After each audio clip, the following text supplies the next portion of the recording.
નુણસાપુર કોટેલા ભગુભાઈ માત્રાભાઈ, તાલુકો જાફરાબાદ લાગે.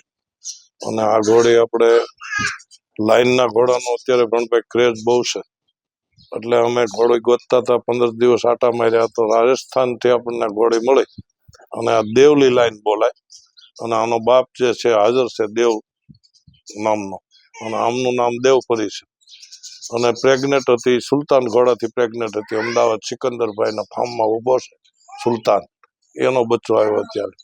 અને આ 66-65 પ્લસ ઘોડી છે. અને માતાનો ભાવ હતો ને? અને માનો ભાવ જે તે વખતે વેચાણી એ 65 લાખમાં સલમાનભાઈ, આપણા હીરો કહેવાય ને, એ લઈ ગયા.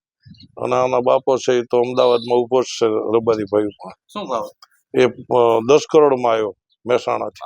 શું આનો પાલન માટે શું આપો? પાલનમાં આપણે દેશી ભાષામાં જોગાણ કહીએ તો બાજરો, પછી એમને એમાં કાળી જીરી નાખવાની, મેથી નાખવાની, બીજા ઘણા બધા ડોક્ટરો પાસેથી પાવડરો નાખવાના.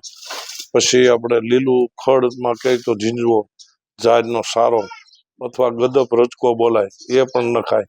પછી સિંગના પાલા, આવું બધી માવજત રાખો એટલે ઘણું બધું ઘોડાની તંદુરસ્તી રહે. કોઈ એને વાયાવાળી વસ્તુ આપો તો એમને દેશી ભાષામાં પેટપીડ બોલાય. પેટપીડ એટલે ઘોડાનો જીવલેણ હુમલો કહેવાય, એ નહીં આપવાનું. બાકી બધું મારે તો મારા 65 વર્ષ છે. હું એમ સમજો ને 40 વર્ષથી તો ઘોડા હું રાખું છું. ઘણા બધા ઘોડા લાવ્યા હોય, પાછા સેલ કર્યા હોય, લાવ્યા હોય.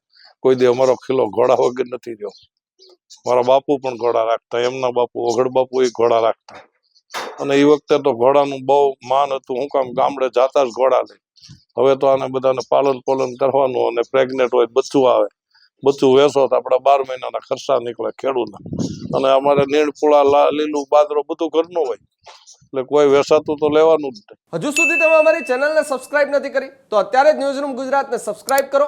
ફેસબુક અને ઇન્સ્ટાગ્રામ પર ફોલો કરો.